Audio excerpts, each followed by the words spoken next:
And hello, movie lovers, and welcome to the show for tonight's podcast episode. We are doing our Furious Friday edition where we're talking about Fast and the Furious 7. This is the seventh movie, of course, in the Fast and the Furious franchise. And with me, I have my good friend Charlie. Hello. And like I said, once again, we're back at Fast and the Furious 7. This actually picks off right where the sixth one leaves us at and everything. Pretty much where Shaw's brother is in the hospital, played and everything. So I definitely liked how it definitely opened, to be honest with you. But I'll let you go on ahead and go into the details and stuff like that of what you liked about this opening scene. Because I'm just going to say this. That Jason Statham scene at the very beginning with the hospital and it blowing up and everything was the perfect way to actually open this up. You actually have a way of actually introducing us to a character that we haven't seen before in this Fast and the Furious franchise. And you actually get to see how much of a villain Jason Statham actually is. And not to mention, we actually get to see a one-on-one fight with The Rock a little bit later on. So let's go on ahead and dive into it. All right.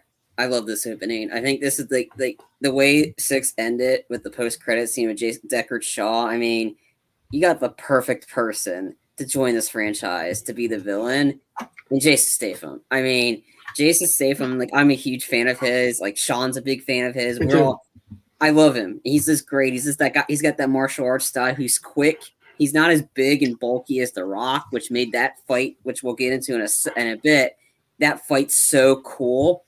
But the opening, introduction, he's doing a monologue, and it was a really cool monologue. This him talking about that brother, and then all of a sudden you see him as soon as he gets up, you see the nurse is really scared, and we're like, okay, like that, and then you see him walk out, and they do that's the opening credits, but there's nothing at all. This is just you see the names pop up, who's in it, and that, and you see walk out, and you see all the bodies, it wasn't just a normal visit. Jason Statham killed a bunch of people. The exact number per se, because I watched the kill count for the opening, 27.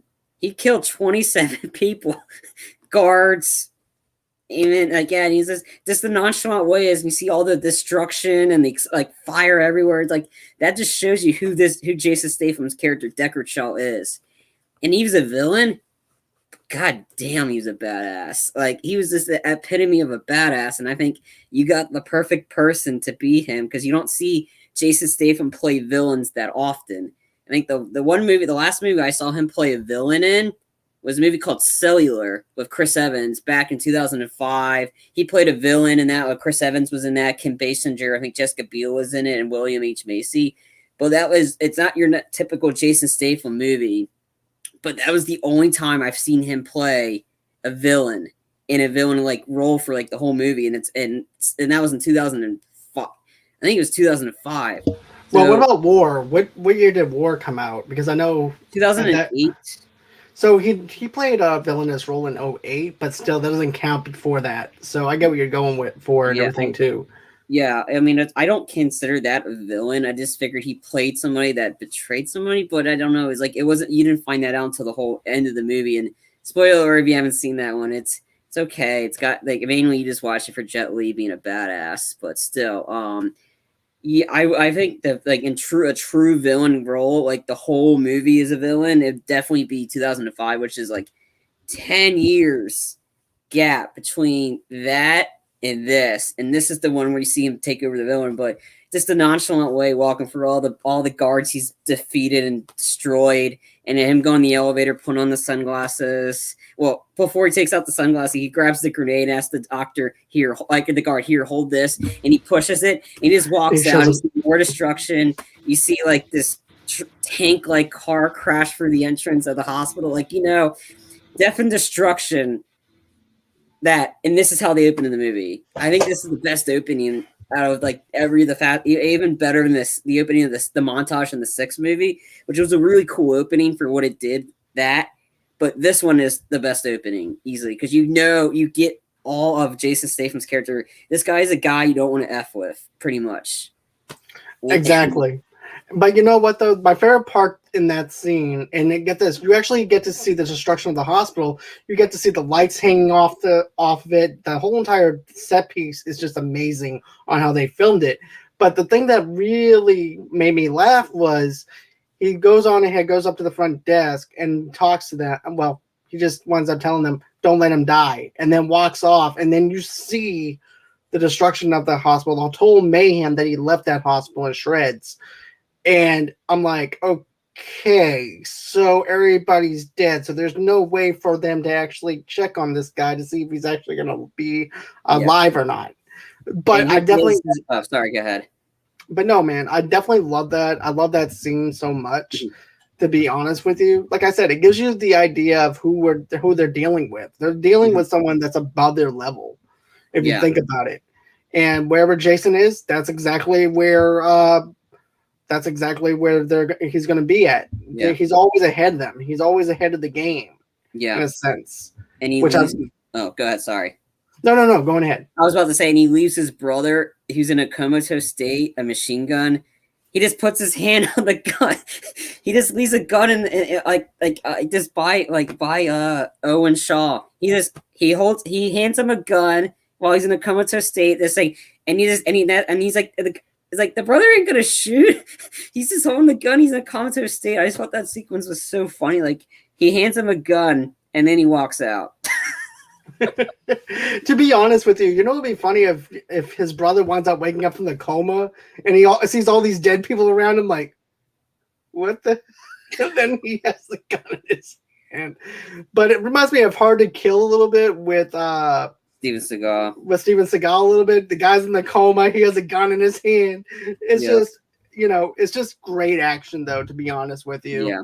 And then, of course, you wind up going into it like later on where you see Brian O'Connor in the next scene. And basically what winds up happening is this.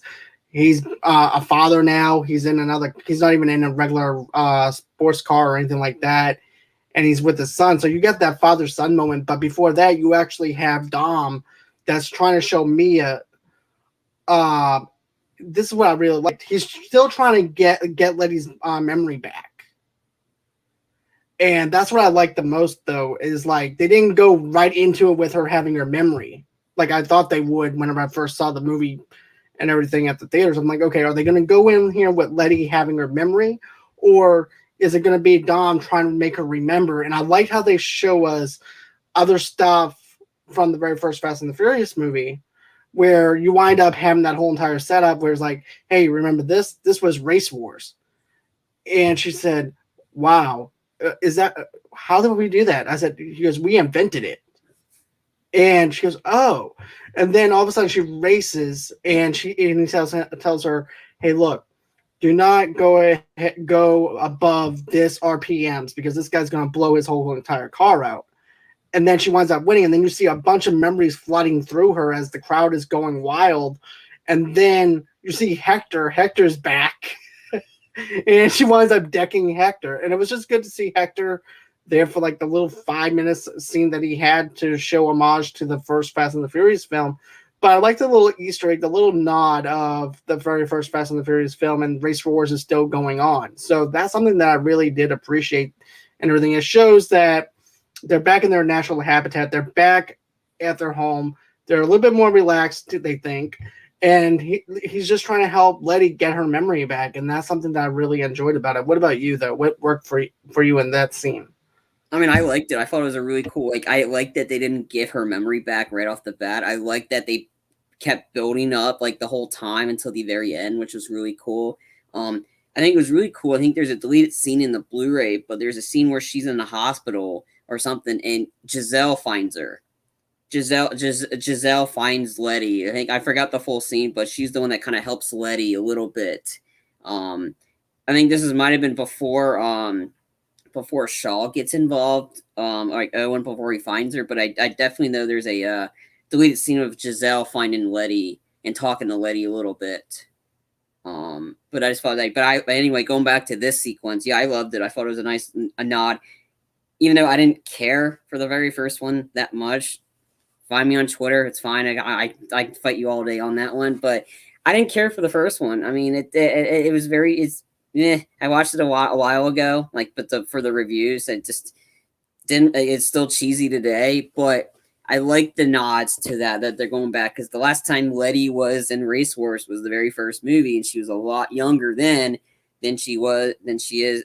She's a lot older now. And the last time she had her old memories was probably with Dom. It was definitely the first one, because the fourth one, in it briefly, but they weren't home. They were in the Dominican, the DR, and then she does the stuff with Brian. But the last time she was with Dom was in the very first one. So it's a nice little nod that they're officially back in their element, yet they're in their element. Brian is not. He's in a minivan, and he's trying to and he's like, he definitely felt uncomfortable being in that minivan. He's like, you looked like he was in a race, and he's just going up 1 inch.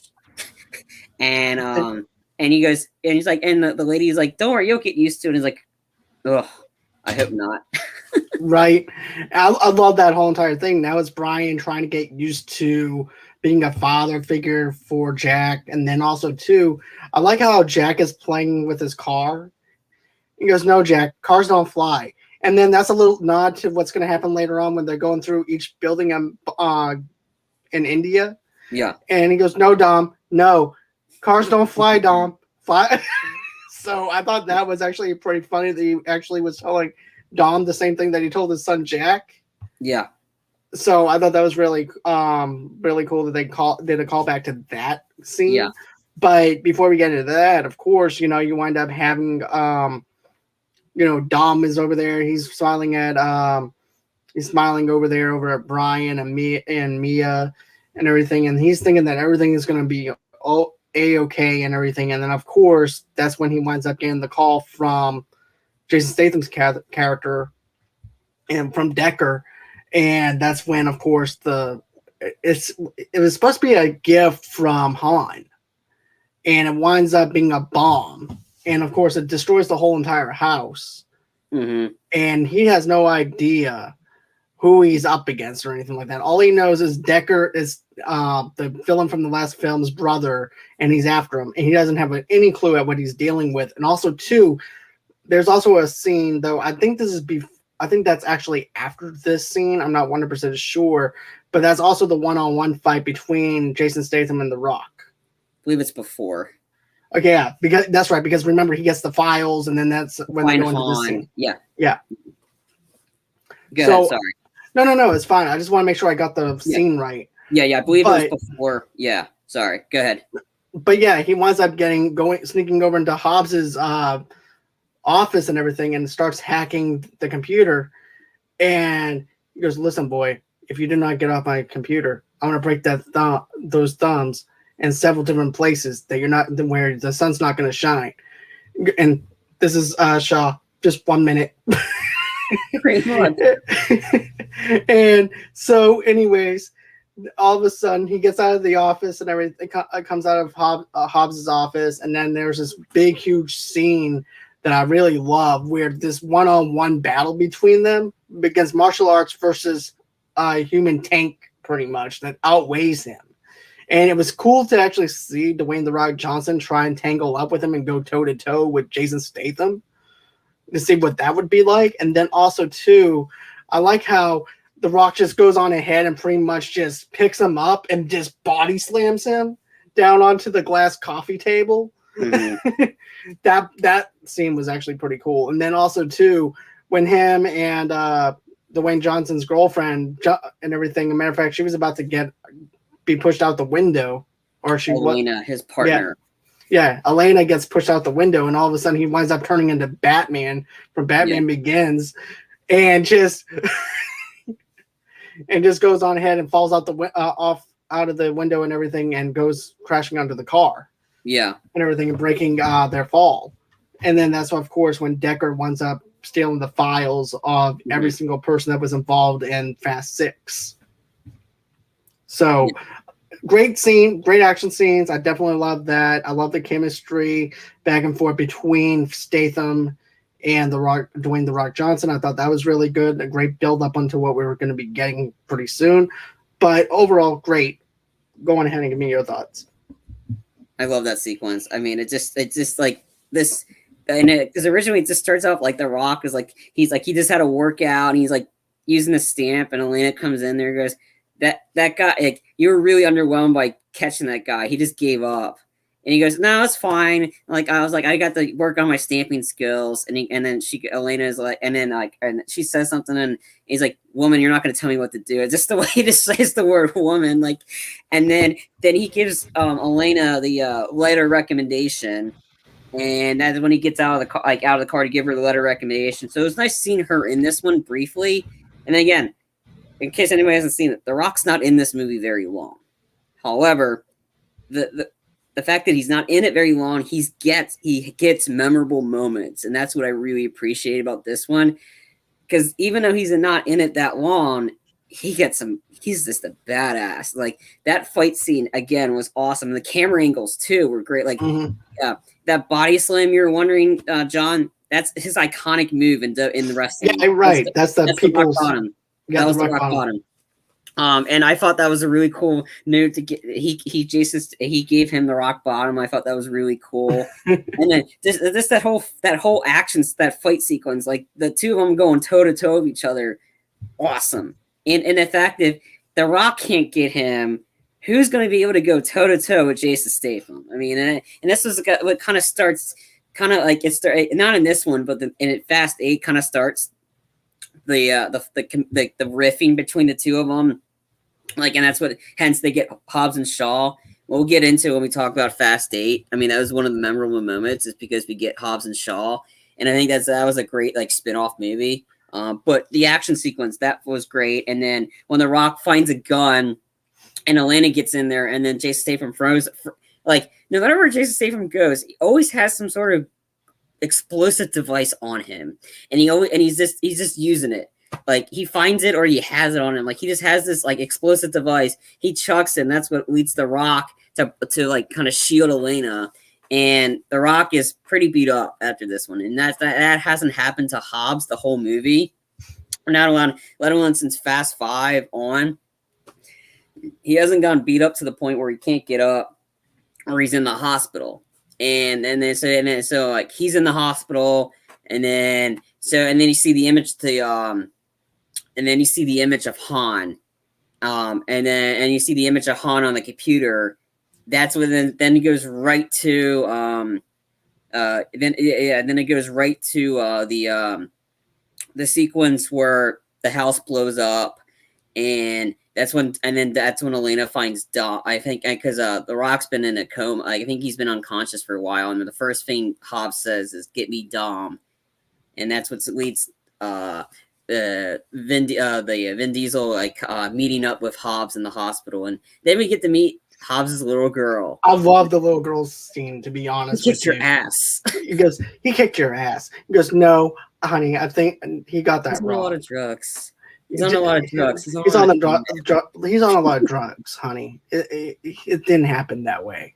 Just no, it happened that way. When he's like, honey, watch your language, and he's nodding with his daughter, pretty much. I kicked his ass, pretty much. He's like shaking it like this, the wink. It's like, honey, go, Elena, go get something to eat. But it's like, and that's when he's talking about like, he goes, who did this? You remember Owen Shaw? This is his big bad brother. He's former SAS. Like he's just like the epitome of like, don't F with him, pretty much. And it's just the, he's like, or I just like the one line when Vin Diesel goes in there, he goes, or Toretto goes in there, he's like, man, for all the stuff you've done for this country, they just give you Jello. And a bad 70s TV show, which is the Incredible Hulk. Yep.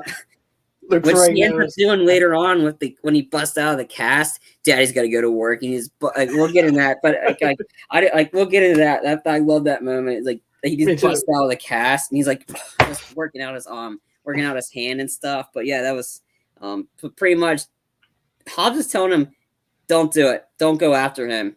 But if you do, unofficially, don't miss.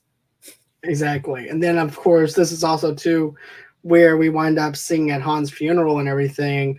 You know, he gives him a picture of Giselle on the coffin, which was a nice touch. And then I actually have to laugh at when Vin Diesel's like, I promise you, I will take vengeance, and I will find who did this. And then the priest is over there praying and everything, and here he is talking about revenge and everything. And this is the only time that we actually see Vin Diesel in a suit pretty much, other than when it was in India.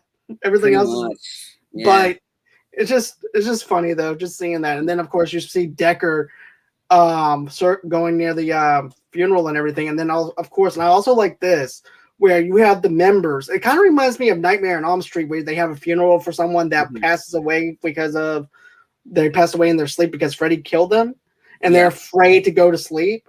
This kind of reminds me of that because of the fact that Tyrese goes, man, I don't want to go to any more funerals. And then Tej is like, man, he's like, he goes, this guy could be following us right now. He could be following us. And they're scared for their lives. Yeah. And I love that aspect to it. It gives us something different from the other Fast and the Furious movies, because the other Fast and the Furious movies, they're putting a team together to do something. And this one, the team is trying to get vengeance on Han, but not only get vengeance on Han, but also do something else for the government and everything too at the same time. So it's a win-win situation, but we're going to get to that in a minute.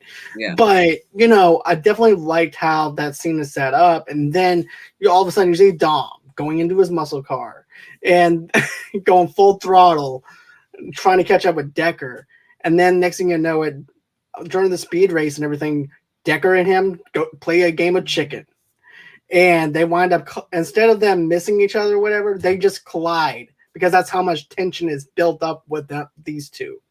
And it was actually action for this, not for the sake of having action, but action for a reason, because there's just so much tension between them to the point where they collide and their cars actually crashing together.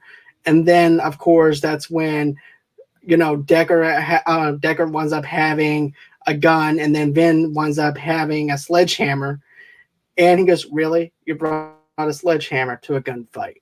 Really? Then all of a sudden you see FBI agents, CIA agents coming down, and then of course that's when we're introduced to Mr. Nobody. Yeah. But to me, those scenes are iconic to me. Yeah. I want to go back before the funeral. You see, like, well, Brian's in FBI mode, and like he's with a friend, and he's like trying to protect Mia, and then Mia's pretty much like, well, Mia announces like early on before the house blows up that she's pregnant again, and Brian misses the bullets. So she's worried it's her, and then Brian's all in FBI mode, and so pretty much, so they're okay. Mia and Jack are okay, and then Brian's like, "All right, Brian, I'll see you in LA in 2 days." And Mia's like, "Where are you going?" "I'm gonna go get Han. I'm going to Tokyo." That's what brings us back to the Tokyo drift sequence of, hey, Sean, the guy wants to race the new DK. He knew Han. And then you don't see the race because, and he goes, "Man, I didn't know muscle cars were that fast." that's where you have the little meeting between Sean and Dom. This is like a brief moment in this one, so because you don't see these guys again till Fast 9. But I really like that moment between the two of them. Pretty much how he had all Han's stuff.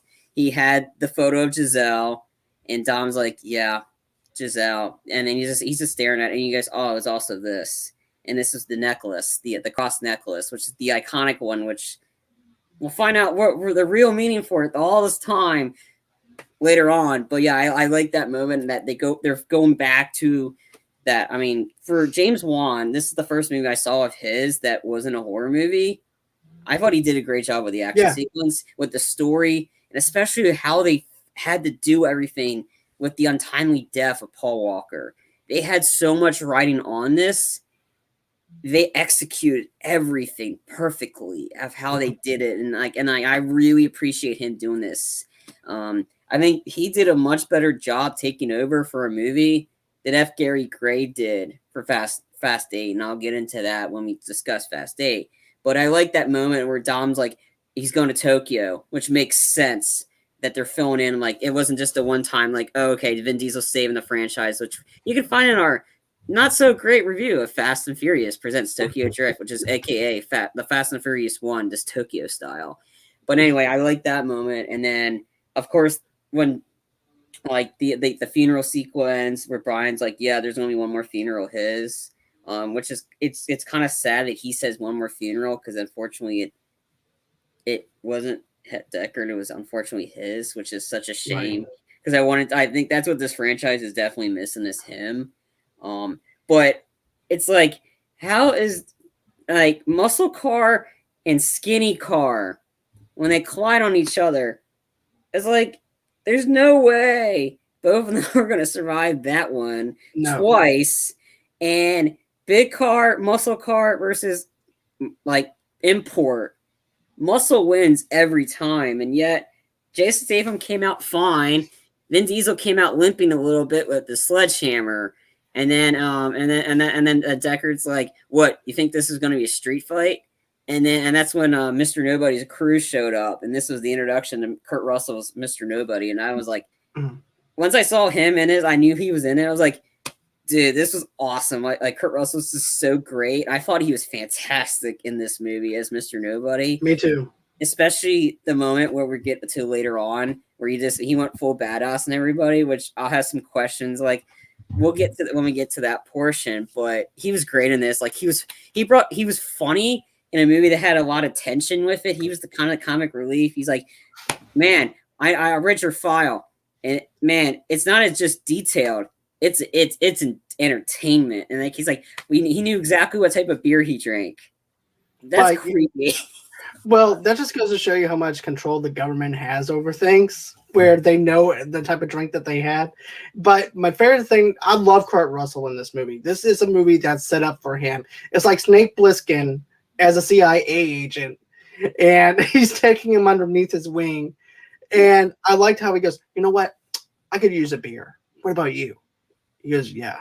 So he goes on ahead, gets the tap, and winds up drinking the beer and everything. And then he goes, beer? He goes, I'm more of a Corona guy. He goes, takes the whole bucket of Corona. And there's even a Corona, it's actually a Corona bucket, which I thought was really funny, though, that there was actually a bucket there. I wouldn't be surprised if that was something from the movie set. It was like, you know what? Let's just go ahead and put this Corona bucket here for Kurt Russell to pick up.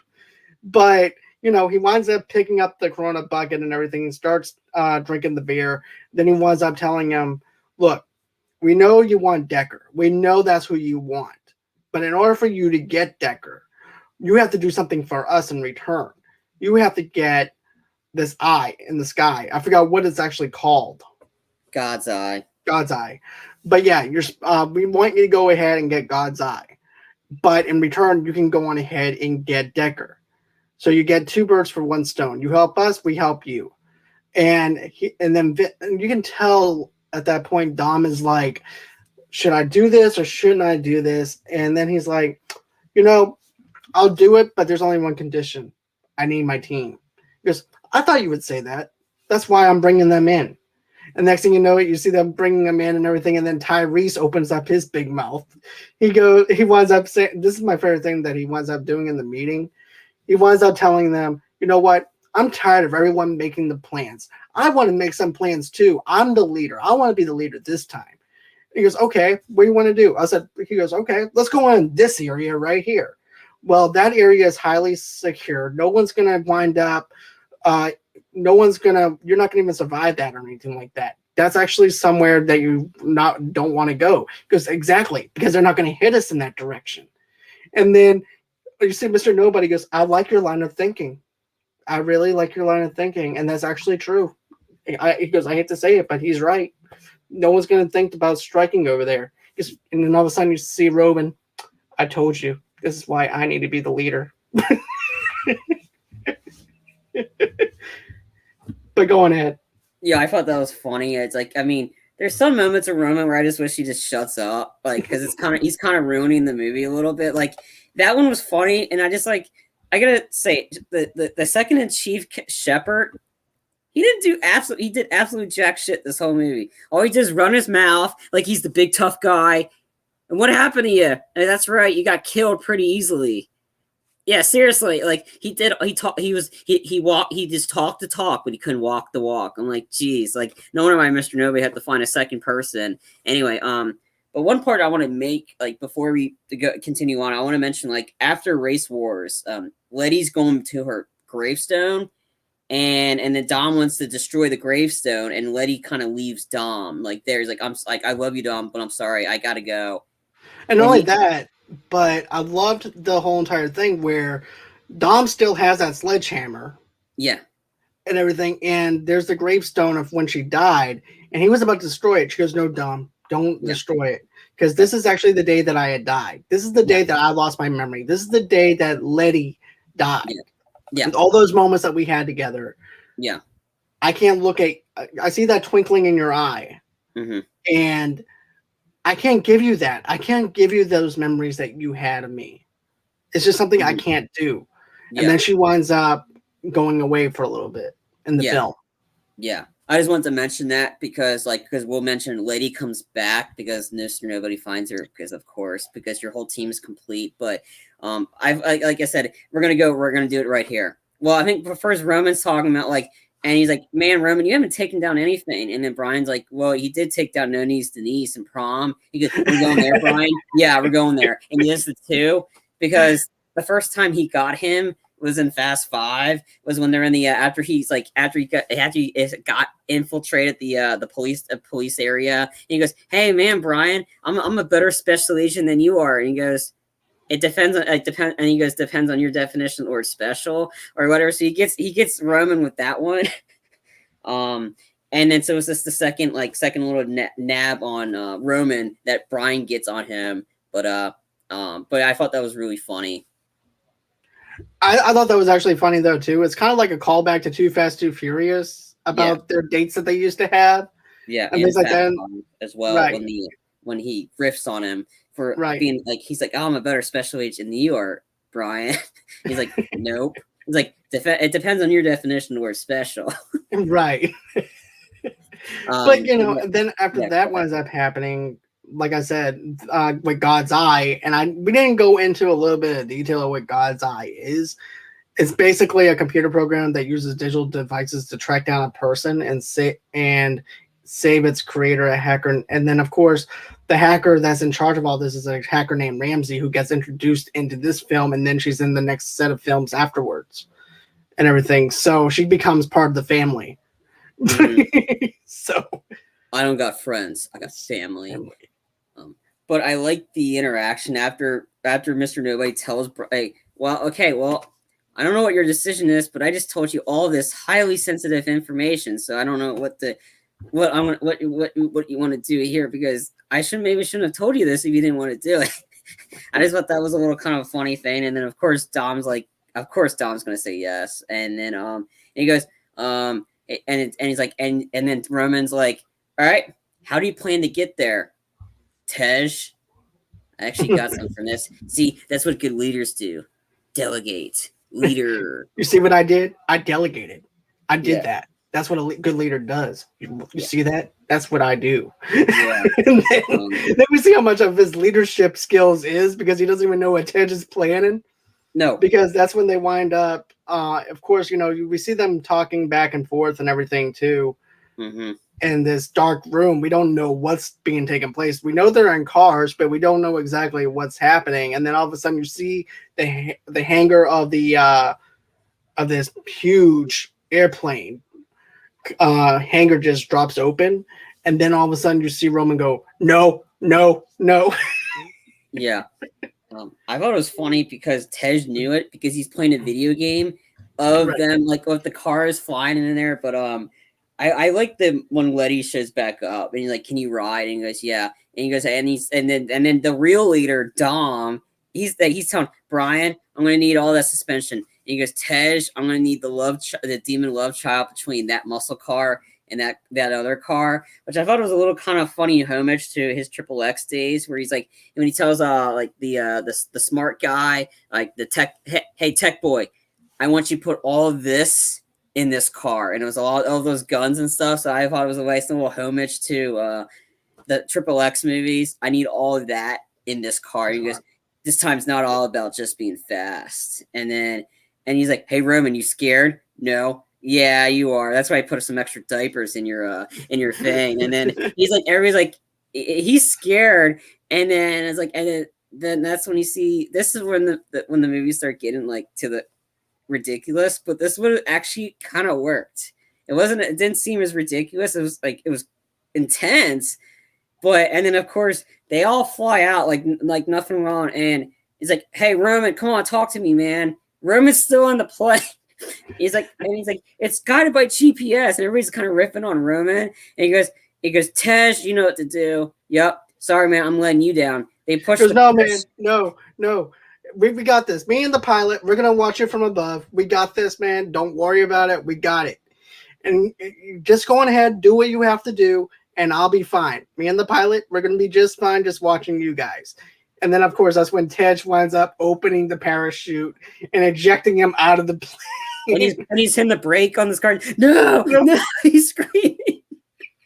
And then it's like, God, I hate you, Tej. Like he's just like he's trying to stop it, but there's nothing stopping that parachute. And then all of a sudden he's flying in the air, and the parachute. He goes, oh, son of a bitch. And he's like, we'll leave you there, Roman. We'll be back for you. And everybody else is smoothly just gliding down there with their parachutes. Here's Roman flipping in the sky, and yep, and misses the whole entire road. Yeah, that was perfect. That was funny, and then of course he saves the day, and he's acting like he's hot shit. I'm like, shut up, Roman. You saved stuff on an accident. That's what you did. Yeah, like in the words of Woody and everything, when Buzz says, "I can fly," no, you landed. Yeah, I forgot what that line was. Anyways, I was trying to go with something, it didn't work, so go on ahead. So everybody else is landing flying because they actually know how to do this. So they land and they get up close, and that was a cool sequence when they try to save Ramsey, because you actually get to see you get introduced to Tony Jaa as Kiet. And I thought that was the great casting. They got a guy that's like kind of international martial arts kind of a guy, but he's great at parkour. And I loved how James Wan had a lot of moments for him to exemplify his specialty. But we'll get into that. But I thought it was a great casting to get Tony Jaa to join this franchise as Kiet briefly, and to have Brian go up against him, I thought it was a nice Brian's not in this one. Brian's this is the last move, Brian. Let's have him go out and they gave a lot of great moments for Brian, and I really appreciate that. And have him taking on the parkour dude, I thought that was awesome. Yeah, Tony Jaa is definitely someone that would be on Brian's weight class. Not only on Brian's weight class, but we already know too that Brian was actually in the FBI, so therefore he can do hand-to-hand combat. He can actually do the martial arts a little bit and stuff like that, and fight and things like that. So it's actually fitting for him to actually fight against Tony Jaa, and that fight scene alone was really good, especially whenever he winds up pushing up against the wall of the Humvee and everything and beating the snot out of him and stuff like that. I definitely enjoyed it, to be honest with you. And then also too, he's taken back a little bit once he finds out Ramsey's a woman. Yeah, as well. He goes, okay, that's unusual. Yeah, and then right. Go ahead. Sorry. No, it's cool, man. It's really cool. But no, and then also too, after everything's done, then Roman is also doing the same thing that Brian did. He goes, man, I can't believe she's a hacker. He goes, and then Tej is just looking at him like, what do you mean you can't believe that she's a hacker? Hackers are not supposed to look like that. Hackers are supposed to be all pimples, living in their mom's basement with glasses. It's and he goes, not looking like a model, not looking like that. But yeah, I just thought that was a funny sequence. Yeah. I thought that whole action sequence was great. Yeah. It was it just shows you they know how to do their the formula doesn't change if it's a different director. They're still this guy James Wan is it looked like it did nothing changed really. And that was what I really appreciate between Justin Lin and James Wan. Nothing really changed in terms of the action sequences and the formula of it. You still got those great action car chase sequences and those there's various times where you thought the team was going to get killed by those guns, and luckily Tej had a bulletproof car which helped them, but those cars took a lot of damage on that. And it's just funny when you see each of the person, the type of the color of their car in terms of their personality, the color of the car, instantly who the person is. A muscle car, a black car, that's Dom. Black and green, car. You kind of knew that was Letty. Blue, it's Brian easily because Brian loves the blue car. And Roman is the flashy one, so there was the white one, and Tej he doesn't drive that, but he does drive like kind of like the big bulky cars. So you kind of had a feeling of who was that, and especially when we get to the Abu Dhabi scene, it'll be each color car. You definitely know whose is what, which I really think was really kind of cool. But again, that whole sequence was just a great action sequence. Like, and then Brian saving Ramsey, and Ramsey like, I'm not jumping. You're jumping a Rudine. And he just chucks her. Like Brian just chucks her from the, and then of course Dom's the one that ends up with her, and then Brian gets stuck on, like Kiet stops Brian, so they have a fight while that, and of course, if you're a driver and in these type of situations, do you really sign up and read the contract? Okay, you're going to get shot in the head. Do you like all the drivers for these types of movies? Like the driver always gets shot. Like in many of these types of movies, the driver always gets shot. So it's like, who like when you sign up for it, you like, I don't really want to do this. I don't want to get shot, which I thought was just hysterical that the driver gets shot, and that's what leads Kiet and Brian try to race through. Kiet wins the first race. He goes too slow, and he's able to get out while Brian is like having to climb for his life, which I thought that was an intense sequence. Like, you knew Brian was going to survive, but it's like, you don't want Brian to go out this way. No, and that's something I appreciate. Like you said before, James Wan knew what he needed to do to bring out the best in these actors. He knew the formula. He knew the ridiculousness of the Fast and the Furious franchise. He knew what he needed to do, and he did it perfectly well balanced and everything with this, and gave Paul Walker a perfect send-off with the action sequences, like you mentioned. Not to mention this, though, too. He actually gave us great moments to where we care about him and Mia and stuff like that. You have better character development and stuff like that going forward with this seventh film than you did the other couple of films that you have after this. Even though I love Hobbs and Shaw over the rest of the Fast and Furious franchise and everything, here's the thing. I liked all the movies before that, but I liked Hobbs and Shaw as a spin-off movie, and I thought it was actually a perfect way to actually do a continuation without the original cast and stuff like that. But James Wan, hands down, a good director when it comes down to horror, but not only horror, but now you can see that he can actually do action movies and knows how to film the action sequences the way they need to be filmed. But, and then after that winds up happening, and the same with, like you mentioned before, where we wind up seeing Ramsey, and then Ramsey winds up saying, well, I got some bad news. I sold the data to a friend. Well, let's just go on ahead and get it. Well, it's not that simple. We have to go to Dubai, India. And so now they have to go to India to try and get this software, this data that Ramsey has. And then when you see that and everything, now they have to try and act like infiltrate a party. And I thought that the party sequence was really good, but we'll get to that in a few minutes. But then, of course, they meet up with Mr. Nobody's crew and say, hey, look, they're having this party. We got you the invite, but we got to get you some better clothes than what you have on.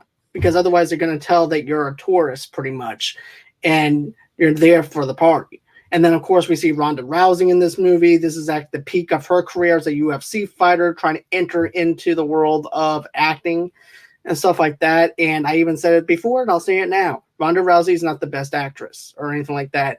At the time, I was a big, huge Ronda Rousey fan and stuff like that, too. And I still root for her. But, I knew that she wasn't the best actress. But before the whole Abu Dhabi, I want to go back to the sequence where, so of course, Shaw shows up. He shows up and he's attacking Dom's car. And that was a tense moment, and Roman says that. But them going down these rocky hills, and you see the cars getting destroyed. Like the one guy, like his car lands, and you see this giant piece of tree bark show up out of nowhere, and the guy's like completely crashes his car into that. Like, did he survive that? I don't know. And then the whole sequence where Shaw has Dom dead to rights with the sniper, and Dishma Hujan's character. And he's surrounded, and Dom turns the car around. He tells Ramsey, put your helmet on. And there's a random helmet in the car. Dom drives the car, off the cliff. in a classic Dom way. Like I thought that was classic Dom. Like you knew he was going to survive that, and he gets out. I thought that moment was cool, but I also loved like the interaction between Ramsey and the team. Like when Ramsey's awake, she's waking up, and you see Letty's like Letty just doesn't like to deal with the bullshit. She's like, "Hello, Kitty's awake." And how Ramsey is able to pick out who each person was. Okay, you like with your fighting skills, you're definitely a former cop or something. Tech, because he took offense to that that rude comment about that Alpha Dom Mrs. Alpha, whichever. Because when I first saw this in the movie, when she said Mrs. Alpha, I was like, what? Like I kind of flew over my head for a moment until later on in the movie when you find out they were actually married, which was a nice little twist. And then of course Roman's like, and Joker, no, double alpha. So yeah, I thought that moment was pretty cool. And then I'm not playing the moment between Brian and Dom, like this talking about how he's like, you missed the bullets, right? And like, no, the most courageous thing I've seen was be a good father to Mia or a good husband to Mia, which I thought that was a nice heart-to-heart moment that Dom and Brian had. It shows you that their relationship has grown so much, of how they first kind of like were rivals, then they actually start becoming friends, and until they became family. And then it gets to the Abu Dhabi sequence, and you see all the beautiful cars, and you know instantly whose car is who, and then we get to the party sequence, which I thought was a really cool sequence. I thought it was a nice chance to see Letty kick some ass, like have her own moment again, like she did in Fast 6. They're moving apart, like letting Letty take over a sequence, and he's like, after she like complete like just like in like 3 moves knocks out a guard. Would you say I defeated him with my charm? He goes, "You're not that great looking, bitch." I was like, damn. But yes, the whole Letty and Rousey fight was just awesome, to be honest with you. I know I said this before, but let me go. I was just trying to make a point real quick, because I remember back whenever she was going to be in the Roadhouse remake. And I said this, I said, she's not the strongest actress. The only reason why she's getting these roles is because she's winning fights. As soon as she winds up losing, that's when she's not going to get these deals anymore. Then I had everybody coming out of the woodwork after me after I said that. But now look at it. It's exactly how I said it. So therefore, I was just being honest and everything. But anyways, that's aside from the point right now. But still, and I loved how Letty was able to try and hold her own against Ronda, who's a UFC fighter. She's doing a Superman punch. She's kicking her in the chins and stuff like that. And she's just going ham on Letty, and Letty's going on ahead, punching her in the face, kicking her in the chins. It's just a back and forth bout between the two of them, and it's just awesome to see. And then, of course, doesn't she also make Ronda Rousey crash through a glass table though too? It was like kind of like a DJ table in a sense, while Roman is doing that. And this is actually the second UFC fighter she's fought in this franchise. Gina Carano was I believe she was a UFC fighter too at some point. So this is the second UFC fighter Letty's taken on in back-to-back movies. It's hard to figure out what one was my favorite, because they're both really good. Like I thought the Letty, like the very first Letty Riley Hicks fight was great in the Fast 6. I thought that was an awesome sequence. I don't know. I'm in the middle between which one I like the best. I think they're both great fights. I think I'm leaning towards the Ronda Rousey fight, because she only had to fight her once, and she kind of did her what she had to hold her own against Ronda Rousey, which was a cool fight. And the one movie I want to mention I thought was cool was like Tej. Tej hasn't fought at all in these movies, and he instantly takes down this one guard like in nonchalant way, like in like a couple moves. And then like Ramsey's reaction was everybody else's reaction when they saw it. They're like, Tej can fight? Wow, I didn't expect that. and he's just so smooth about it though too. I like how Tej is like, "Hey, you okay?" And he's just so smooth with it. I really like that. I really have to say I really like that scene a lot, because it just shows the smoothness of Ludacris. He winds up taking him down and goes, "Hey, You okay? And then it goes into the next scene where you have Roman trying to distract everybody and say, hey, look, this is her 18th birthday. This is Jasmine's 18th birthday. Come on, everybody. Let's sing happy birthday to Jasmine. Then he goes, by the way, somebody lost some shoes in the back. Does anybody know whose shoes they are? Just from a stall. I thought that was cringeworthy, to be honest, a little bit. It's just, if there's a downer, like a con is like, okay, well, I mean, he's distracting, but I think he's kind of a little annoying in this part a little bit. If I could just come to think of it, it's like, I mean, I can only put up for Roman just being Roman for so long, but I think this one was like, this moment little here is like, I think it was a little too much, especially, hey, if anybody wondering where the hairspray went, this girl had it, and her hair's all frizzy. It's like, oh my God. Like, well, even Tej is like that, though, too. Tej is like, really? Yeah, Roman? I think we all felt that same way when Roman talking, like, dude, just shut up. Because, I mean, I can understand how that can be cringeworthy, but at the same time, it just shows you how bad of a distraction Roman can be. And a room crowd with a room full of people, to be honest with you. That's what I got from it. But, you know, I thought some of it was actually funny, but the frizzy part, yeah, that was kind of cringeworthy right there. Yeah. You know, but the whole birthday bit was funny. It was all right. I mean, I don't know. I just, to come to think of it, I think I can only deal with so much Roman, like, running his mouth. Like, I think at some point I'm like, dude, you just need to know the room, and like, and you're doing the distraction, but it didn't work. People knew what was going on, so you can't really say it was much of a distraction because everybody knew what was going on.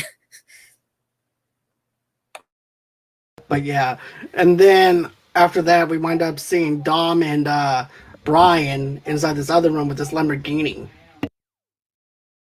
That was a nice looking car. It's the Beast.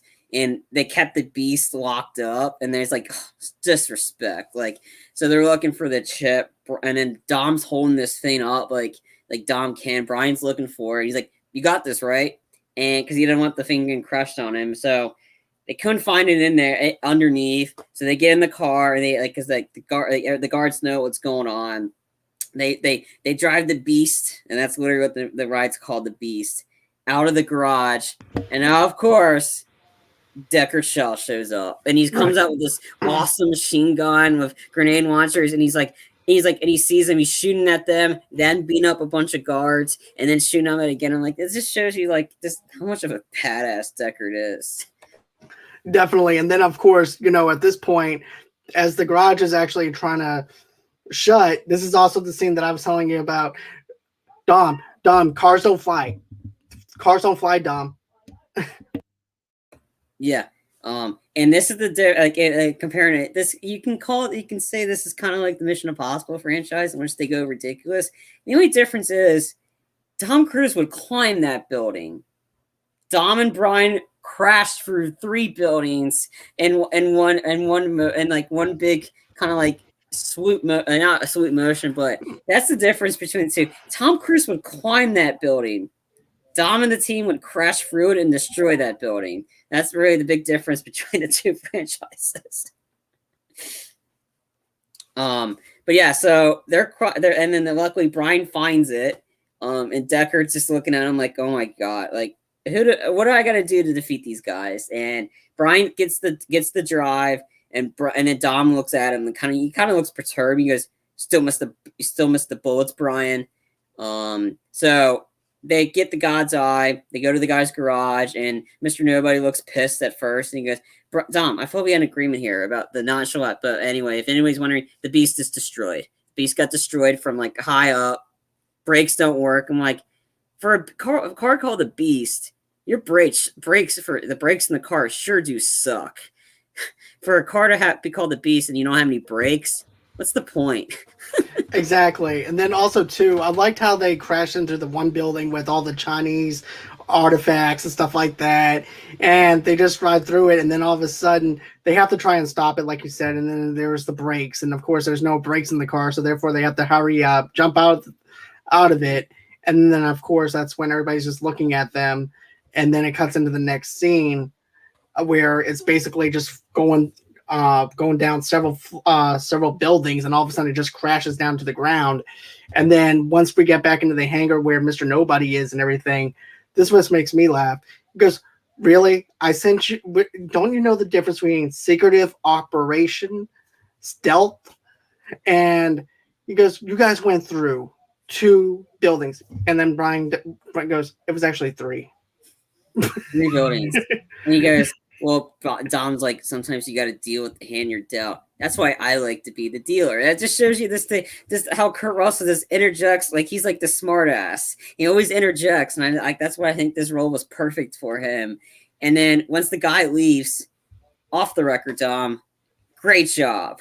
And it was like, wait, you were mad at him earlier on, and you said great job. Exactly. And then this is also too where we wind up having the whole entire shootout that happens. And Yeah. I love the dual pistols. I like how Kurt Russell just puts his sunshades on, and then I'm like, he goes into total Snake Plissken mode and everything, and starts taking them down and everything. And then you see Dom with his shotgun, and then you see this other person on top on the stairs and everything as Mr. Nobody is trying to shoot this person. He can't get to him, so of course Dominic tries to shoot him with the shotgun and everything, and then of course that's when Mr. Nobody winds up getting shot. And then of course I thought that was the end of Kurt Russell. I thought that was the end of Mr. Nobody because he got shot. I'm like, oh God. And because even though he was only in this movie for a little bit and everything, it gave us enough to actually like his character to the point where I'm like, okay, is this character going to be in danger or not? Mm-hmm. Because I really liked his character a lot. Yeah. And to know that he shows up in other Fast and the Furious movies now, I like that. Yeah. I love that body armor he wore. It was like, it kind of like blended in with his suit. It was like that. But I was like, I mean, the one flaw in Kurt Russell's character was like, you used all your bullets and you didn't bring extra ammunition with you. Like, you shot everybody, and then you're like, and you flipped your guns, but you didn't have any. I don't know if you had any ammunition. You just stood there and kind of took like you knew you were gonna get shot. And I was like, I kind of want to see him do more because he was channeling his inner John Woo right there, like that, like the John Woo moment, like the shades and the dual pistols, like going ballistic on everybody. And then I like how like Dom's like, all right, guys, we're going at dawn. And then Dawn, and then in a second later, all right, guys, we got an hour before dawn. We're going. And he's like, "What? My team's not racers.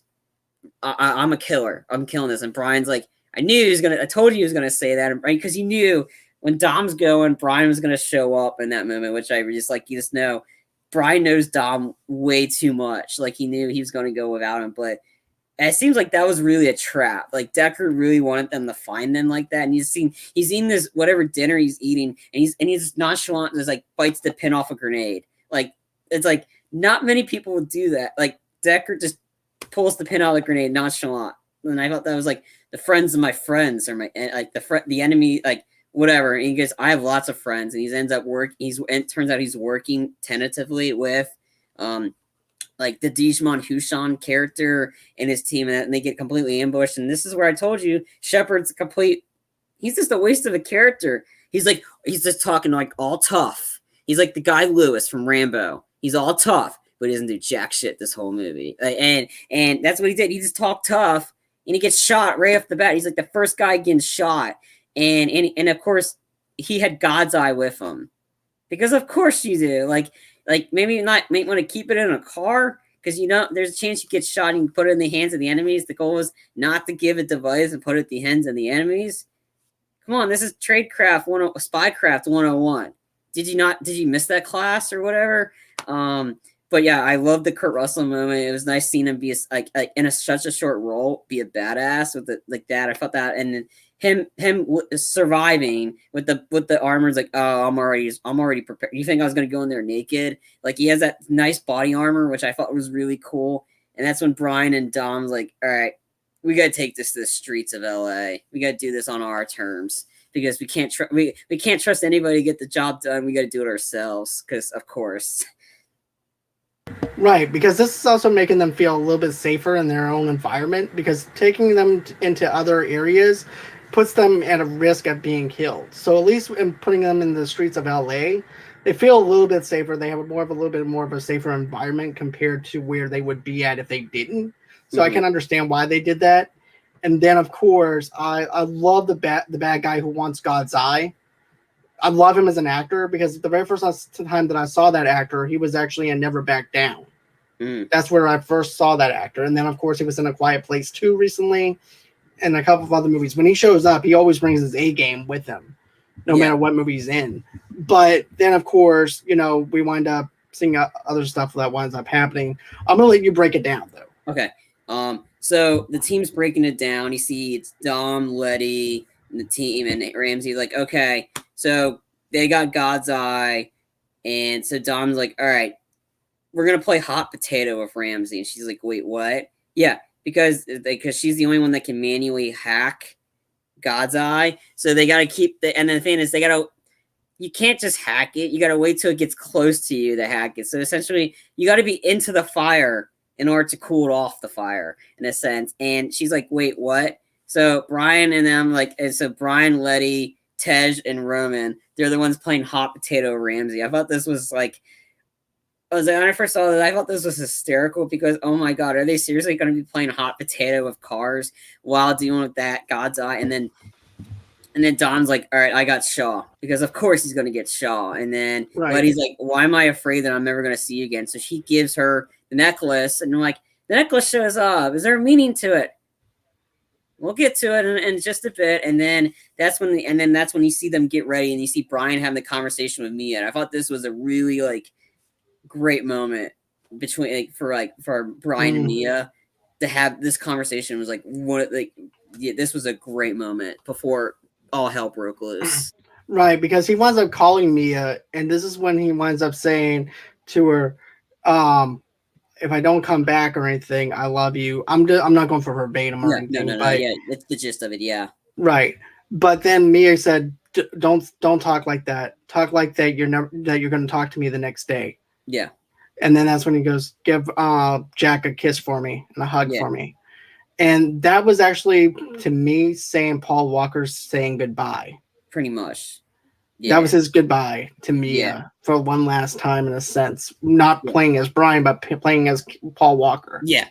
Because there was stuff he filmed before his death. I think he filmed a lot of the action sequences. So that was I think a third or the fourth of the film was filmed already. Yeah. So he did a lot of that. I think the rest of it, he had his brother stand in and there's some CGI and stuff. But I thought this was a really touching moment, especially when Mia announces, I'm pregnant again. And it's a girl and we need you. And he goes, the best mistake I ever did was going in and get that sandwich. It was a terrible sandwich, and that was the sandwich shop Mia worked at in Fast and Furious #1. The tuna on wheat. That he's like, it's a terrible sandwich, but that's how the two of them met. So it's a nice callback to the very first movie. That's how they met. So he ordered many of those sandwiches, and then they hang up, and he goes, "I love you, Mia." And then you see Dom go back in, and and you see that iconic Dodge Charger car of his muscle car, and that's when you have the montage of them getting prepared, the three of them getting prepared. Brian, he still has his FBI stuff, he's got his guns and stuff, and then Dom with the shotgun, and then you see Jason Statham's Decker getting wrapped up his hands because shit's gonna happen because at the end of these movies, Dom always changes his shirt to the iconic white, the white lawn sleeve shirt. I think it's kind of like an Under Armour, kind of cool, weatherish, kind of a cool shirt or whatever. Because every time Dom does that, he's about to kick some ass. Because that's the only time he wears that shirt is at the end of the movies when he's about to have a big one-on-one moment with somebody, and he's wearing that shirt. I just thought that was a nice little funny callback. I definitely saw the callback to it and everything, especially with the white shirt and stuff like that you mentioned. It was funny to see him in that because now he's like, I'm ready. Let's do this kind of thing. I'm wearing extra protection. Okay. And essentially because it's right. It's not because if he had short sleeve, his hands are his arms are going to be exposed. This one, I guess, gives him a little bit more protection. I don't know. But I just thought anytime he wore that, I'm like, oh, okay. He's about to crack some skulls right here. And then it has the whole sequence in this the LA street, and how everybody thought it was a car. No, it was a drone, because of course it's a drone. That's causing mayhem and destruction. Yeah, machine guns are chasing after them. At the same time, they're trying to do the keep away with Ramsey and switching out the cars. While this is actually happening, while she's trying to hack the system into God's Eye, so that way she can have control over it. Then they wind up shooting the tower down, and therefore now she has to try and figure out a way Yeah. to hack the system again. And then there's actually another tower somewhere else that she has to get to before this drone winds up destroying it. But before that, though, too, you have this great sequence happening where once again it's Deckard Shaw versus Vin Diesel. And muscle car, import car. And this time the muscle car goes right over the import car. It destroys it. And destroys the import car, and he's actually over the matter of fact, the import car is actually just sitting under it. And then as Vin winds up doing is what Dom winds up doing is taking the sawed-off shotgun that he made and starts blasting him from the top. Yeah. And everything. And I thought that was actually a funny sequence to see that happen. And then of course you see Deckard getting out his gun and shooting him from underneath, trying to shoot him from underneath and everything. And then of course they get out of their car, and then here comes Vin. What did Vin have for a weapon? He had the wrenches. Two wrenches. Deckard took parts from his damaged car, and Vin's like, "You thought this is going to be a street fight? You're goddamn right it is." Because of course he has to say that. That's pretty much what he said. It reminds you of 90s dialogue. I mean, it is, but it's just I liked how it's the reversal from their first confrontation, where Dom and his muscle car versus the import car, and Deckard had the gun, and he's like, "You thought this was going to be a street fight?" And then it's like how both cars were destroyed in that one, but Deckard was the okay one. This one, Vin Diesel knew instantly, like, all right, I'm bashing it. I'm not going to let this douchebag beat me again. And then he's like, "You're goddamn right it is." And they have that fight. But everybody's wondering, we haven't mentioned the Hobbs in a while. Is he going to be coming back up? Well, once they destroyed they destroyed the cell tower, because like you hear the breaking news, like, and Hobbs sees it, and he goes out and looks outside, he sees the van, he's like, "Daddy's got to go to work." And that's when he breaks his own cast, like, and he's like this like breaking his arms out, and he goes, and he's taking the pain meds, he's getting his gun loaded, and he goes, "Honey, Daddy's got to go to work. Elena will be here in a bit. 3 for the road." And then you see, and then Hobbs, and it shows up. I'm like, yeah, Hobbs is back. He's gonna be some badass. And don't worry, he will. But before that, I wanted to get into the whole like the hot potato thing, because she starts out with Brian's car first, and when they see the drone, Brian's like, you see this kind of truck thing with like pipes, and Brian's like, "We got to go old school." His car, he shrinks his car to go underneath it, so it's a nice little homage again. So the first Fast and the Furious movie, but and that time Brian's feint actually works, where the car doesn't get smashed under the truck. And then this is also too, after that winds up happening, this is also too where we actually have Dwayne "The Rock" Johnson getting into an ambulance. Oh yeah, and then of course he's on top of the bridge. And he's trying to get there as fast as he can. He's trying to get to that tower as fast as he can. Mm-hmm. And so that's when we wind up seeing the drone chasing after them. And basically what winds up happening is he winds up coming off the bridge and hits and destroys the drone. And then after that winds up happening, pretty much the main villain, I forgot what his name is in this movie, but pretty much what he winds up doing is this. He goes on ahead. He has a gun up top in the helicopter trying to fire back down at The Rock. The Rock has a Gatling gun that he winds up finding and starts trying to blast him up through that. At the same time, though, you also have the garage that Dominic, and also too where you have Deckard on top of, is collapsing because of the fact the helicopter winded up shooting some missiles into that car garage and everything. So you have that happening, and then this is what Vin says to him. He goes, "Streets always win," and then steps. The one rule about a street fight: the streets always win. And it's just like this, the nonchalant. But I want to go back a little bit. Is after so Brian's car is first. His car gets destroyed. So they're at like 90%. And that's when they figure out, so they destroyed the cell tower. So Ramsey's now with Tej and Roman. And they play hot potato on that one. So Brian goes to the tower. And that's when they tell Kiet, get to the watchtower, stop Brian. And that's when Brian's at the tower to do the track manually. And that's when Kiet and his group show up. So Brian's outmanned. Then he sees a cart right next to him. And he's got a machine gun. The next thing you know, I see Brian on the cart with the machine gun. And I was like, when I saw this in the theater, I was like, oh yeah, John Woo throwback right there. Because this is classic John Woo. Like, the only thing we're missing is the doves. That's the only thing we're we're missing doves and the dual pistol and Chow Yun Fat. That's all we were missing. But he just like slides on the cart. I was like, this is the perfect send off for him to have him channel John Woo.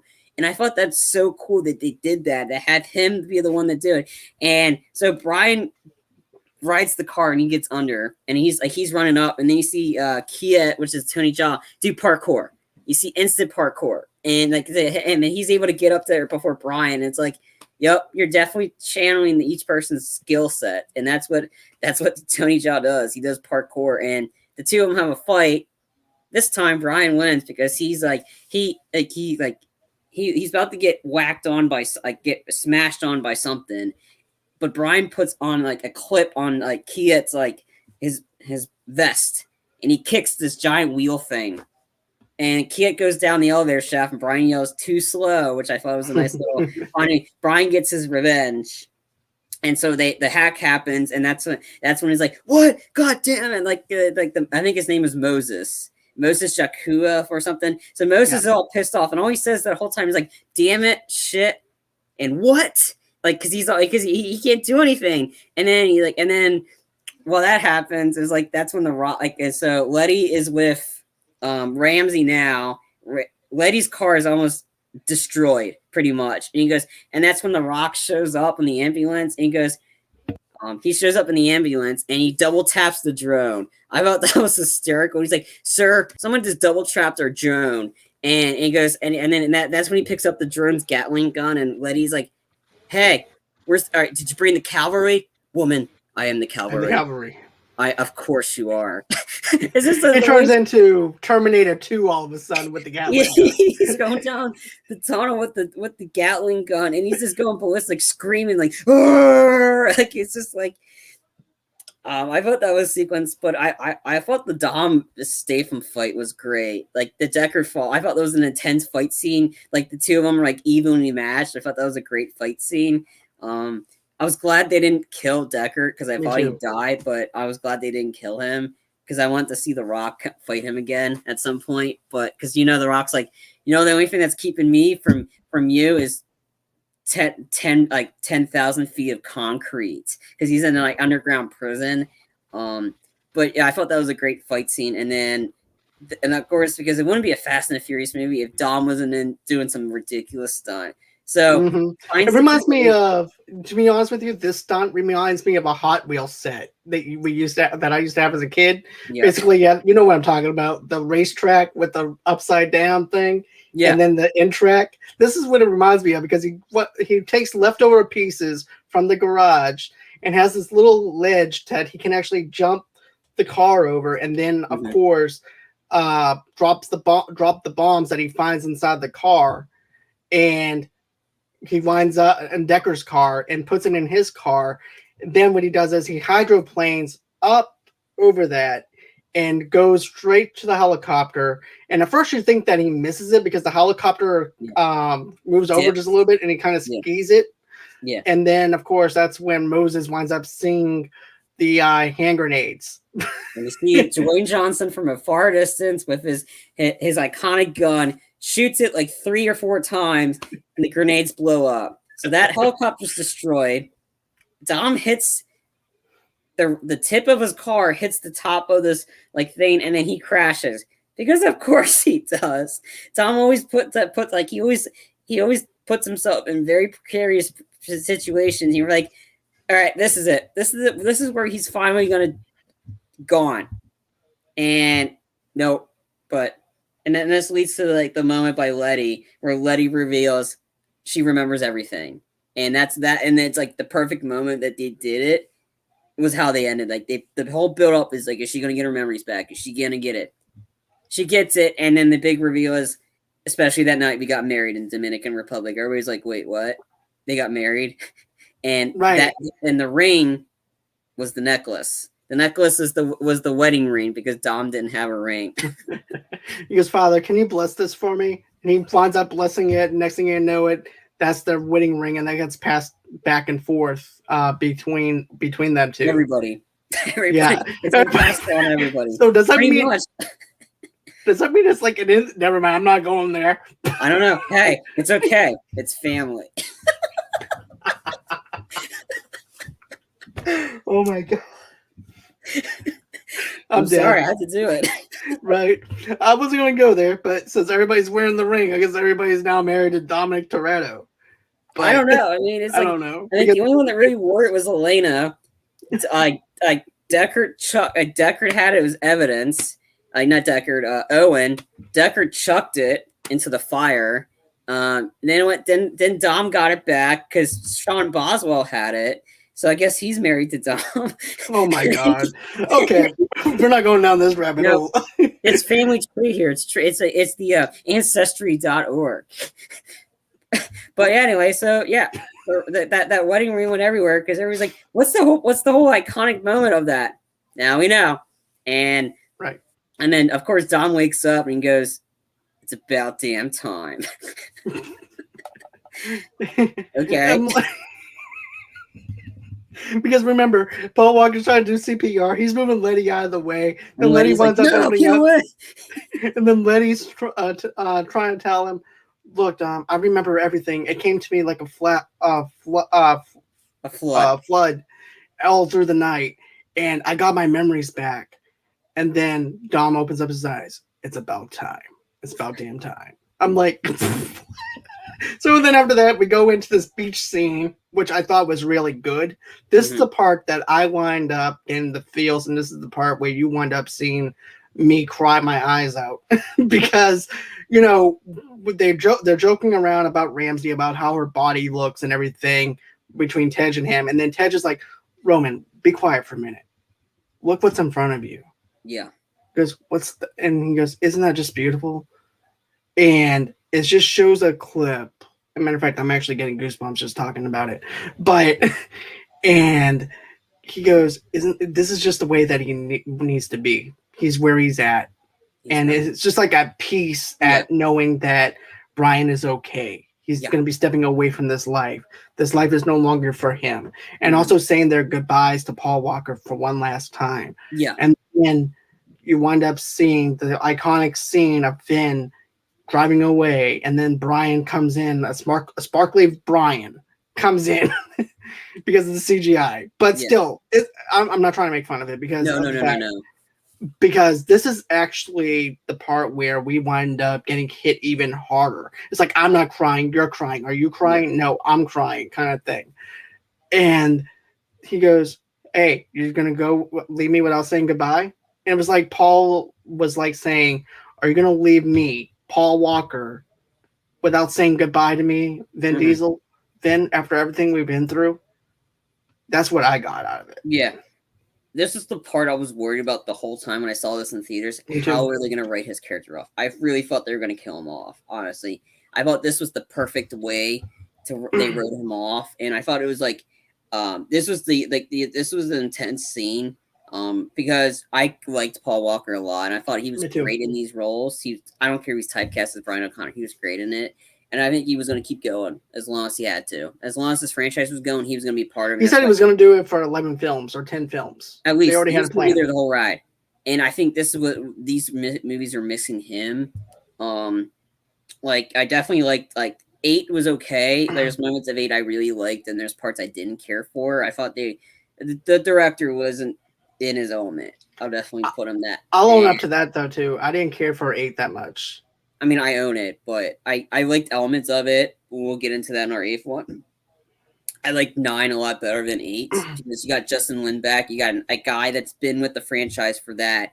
and he's like, and he didn't like how he also didn't care for the way 8 did because they kind of like neglected Han a little bit, and that's when he's like, all right, I got to get back in here. You guys neglected that, and I think they kind of like they completely like erased what they had some elements of what happened after this one, then they kind of erased some other stuff, which was weird. I don't know, and I think 9 for me personally got it somewhat back on track, but that's me personally, and you can find our review on that one. But the way this one ended was perfect. I thought it was a great ending. And it has that iconic like I live my life a quarter mile at a time, and that's now not that line's now kind of a meme or a joke.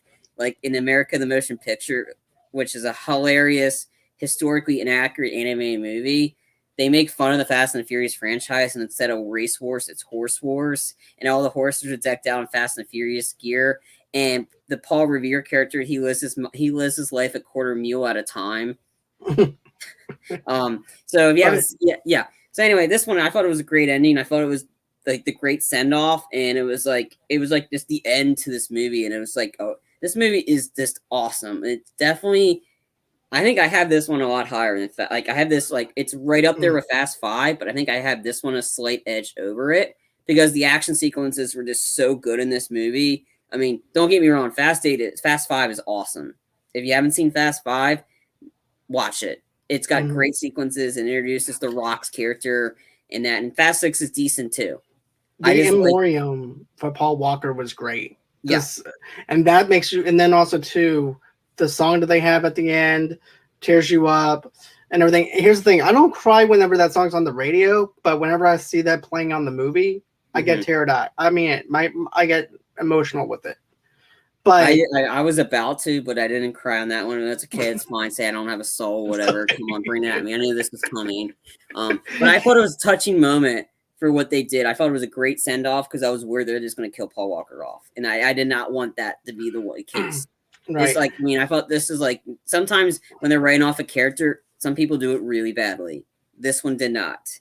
And I really appreciate James Wan I appreciate the whole staff and crew that worked on this movie for having to deal and fix it on the fly of how to fix the situation like this. Right. I mean, there's been other situations where they had to do it, but I think this one for me that I can vividly remember, they did this one the best way that they can, and it worked out tremendously. Perfect. Definitely. And also too, I remember this fan theory going around, or this fan wrote up this thing where everybody's crowded around Brian O'Connor's coffin, and then Vin winds up getting the key, puts it on the coffin, and goes, now I owe you, now here's your 10-second car. Yeah.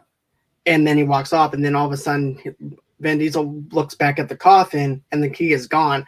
I'm like, I don't really want that ending. It reminds me of too Supernatural to me, which is outside. Don't get me wrong, there is ridiculousness when it comes down to Fast and the Furious. For that kind of level, I really feel like they didn't need to do something on that kind of level for the ridiculousness part, because it becomes supernatural, and for them to go in that route, no. Yeah. But that's just me personally on what I think. But yeah, this movie is definitely fantastic. I love the stunt work. I love the camera angles. James Wan as an action director is fantastic at directing this. I strongly recommend it.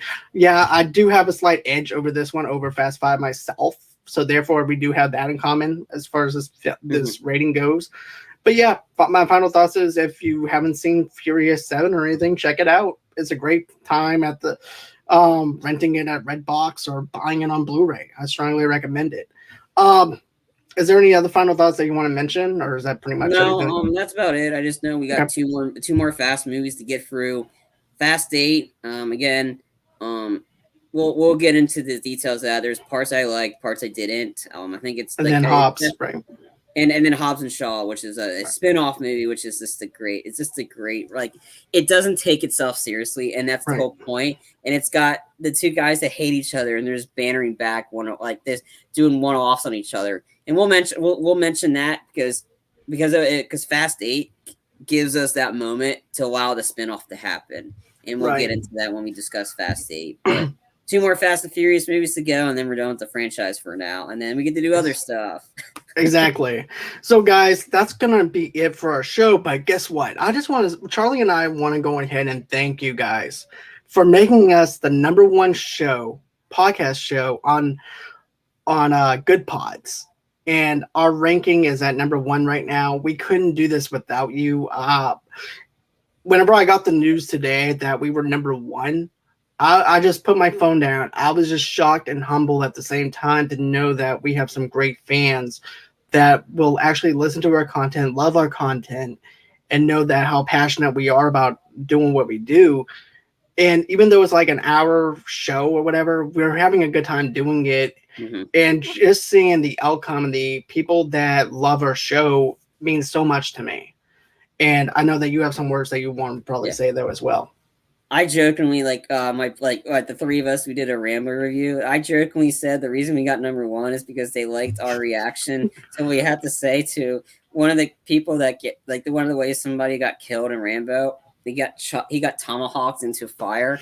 So people fought the same way we did. So that's how we got to number one. But I thought it was funny though. Right after our Rambo review and right after my Fear Street review, we get number one. So, but it's great though. It's really great. Thank you guys so much. Go on ahead. If you want to keep us at number one, go ahead and rate us on Good Pods. I strongly recommend it if you're a podcaster or if you're someone who loves to listen to podcasts. Forget about Apple Podcasts. Good Pods is the way to go. So, anyways, that's going to do it for tonight's episode. I hope everybody loved this episode as much as we did. If you guys want to, go ahead and follow us on Facebook at Movie Lovers TV Lovers Unite over there and underneath the same name on Instagram as well as on Pinterest. If you guys want to, go ahead and donate us $5 to $10. How do you do that? Just go to GoFundMe.com/Movie Lovers Unite podcast and /donate. And if you guys can't, that's totally understandable. I totally get this pandemic actually put holes in other people's pockets. That's perfectly fine. A simple share goes a long way here at Movie Lovers Unite. Also, smashing that subscribe button also helps us as well. And also, too, rating us on Good Pods also helps us climb up in the rankings for other people to find our show. Then, of course, on Monday, I'm not going to be doing a show. I'm going to be doing a show with Vernon Kelly this Monday. And we're going to be doing a Home Alone 2 review on his channel.